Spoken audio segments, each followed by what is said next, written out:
Hey guys, it's Grizzly Goat here. And after the recent reveal of Year 6, there are a plethora of things to be excited about to come. But today, I'm here to discuss what I believe is the worst feature ever added into Rainbow Six Siege, and why I think it should be removed.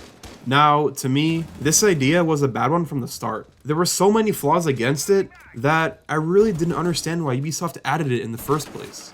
The feature I'm talking about today is map ban. And I know just as I say that, I hear you clicking off this video already, but I just see so many flaws with this current system. Map ban was obviously originally inspired from two things: operator ban and other games that had similar map banning systems such as Call of Duty.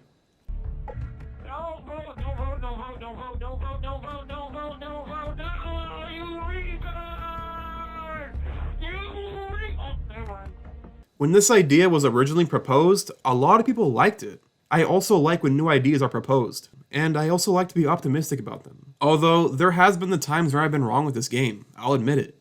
Like thinking that Caveira was going to be overpowered when she was getting revealed, or that making Article 5 a multiplayer map was going to be a good one. But that simply just did not happen for me with map ban. Map ban to me was just fundamentally flat out flawed from the start. Let's just look at it this way. Map ban is partially inspired from operator ban. I believe you and I can agree on that. I want to ask you, how many operators are there? And then compare that to the amount of maps there are in the ranked playlist. It is an extremely large disparity. The biggest fundamental flaw of this entire system is that there just aren't enough maps for the system to exist without causing some problems. There are 12 ranked maps in the current rotation of Operation Neon Dawn. In a ban phase, 2 teams can induce a ban on a pool of 3 maps, or they're opted with the choice to impose no ban at all. Just for the sake of this example, we're going to rule out no ban as an option, because realistically, how often do you see people using no ban? I personally use it often, but I have rarely seen opponents actually select that option. So, to make this example forgiving to the system itself, let's say your team bans 1 map out of every unique rotation of maps, so that means you would ban 4 of the 12 maps in the entire ranked pool. That leaves you with 8 maps, so already you have removed a third of the maps in an already small map pool in ranked.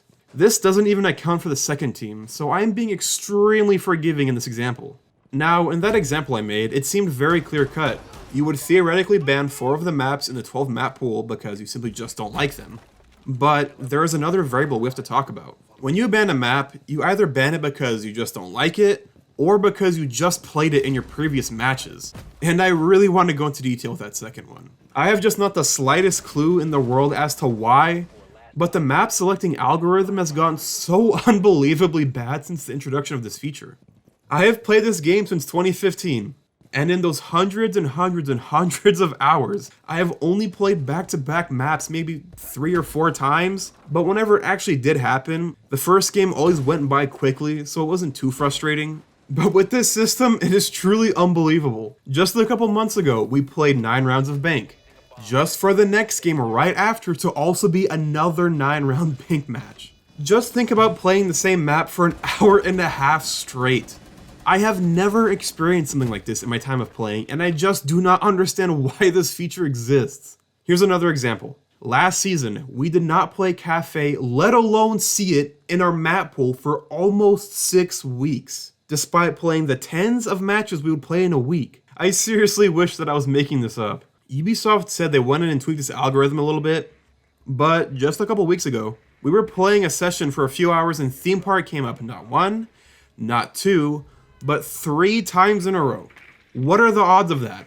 1 in 576? But there are more flaws to the map ban system than just frustration. If you're a proponent of map ban, you might say the counter argument of, it helps the devs understand which maps might be underperforming or need rebalancing. That can be a great argument, if there weren't only 12 maps in the rotation. Ubisoft has already done a fine job with indicating what maps needing changes prior to this system. If you started playing this game recently, you might not know that all of the maps in the game used to be in the ranked rotation. Before Operation Blood Orchid, which was Year 2, Season 3, all maps were in ranked. House, Plane, Yacht, they were all in ranked. So in Blood Orchid, they changed this and made it so only that 9 maps were in the ranked rotation.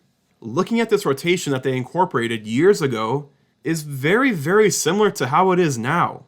So I don't think Ubisoft needs the map ban feature to gauge where they need to make improvements. They already have a plethora of statistics on their side, such as win and lose rates on certain bomb sites, Look at Chalet. Last season, there was a huge problem with people banning Chalet through the roof. To me, Chalet is one of the best maps in the game right now, fundamentally. And to think that Ubisoft would just pull a Hereford base and pull the plug on the map immediately, just because of a ban rate, is just flat out asinine. Speaking of occurrences like Chalet, that is another flaw with the map ban system. There are a large group of players that will see something new and be scared of it and just ban it. When Chalet was getting banned through the roof, whenever our team would play, we would always try to get Chalet. When we did actually get Chalet, it was because a map like Theme Park, or at the time Outback, was on the board. So we kept trying to play Chalet every time we saw it. And in our team's experience of playing Chalet, we have won most of the time by a large margin. Simply because these people would just ban the map to death until they were almost forced to play it. And were basically months behind others in terms of playing experience and knowledge of the map. Now, you might try to argue map ban and operator ban to be very similar things. Well, I disagree. Let's think about it this way. Operator ban at its best, let me make that clear, at its best, is designed to diversify your playing experience, making matches unique to one another with varying bans. While map ban, at its best, just hides away maps that are either fundamentally flawed, unpopular, or both. Keep in mind that map ban has RNG. Operator ban does not. The argument for map ban from Ubisoft doesn't make sense to begin with. Why are there these bad maps in the rotation then? With operator ban, you could actually make different strategies and tactics. I honestly could go on and on about how Ubisoft has decided to allocate their level design resources this past year, but that's a discussion for another day. So I mean, yeah, that's my stance on map ban. Ubisoft has added many features to the game over the years, but this is one of the only few that I actually disagree with.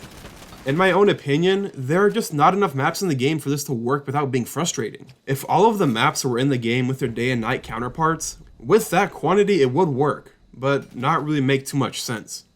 Ranked has begun to be a bit more repetitive for me recently because of map ban. Do I like Theme Park? No. But if I had to play it in order for Ubisoft to just drop map ban, I would accept it in a heartbeat. Anyways, if you're still here at this point of the video, I thank you so much, and if you agree or disagree with what I said in this video, let's start a discussion in the comments down below. I would love to see what you guys are thinking about this.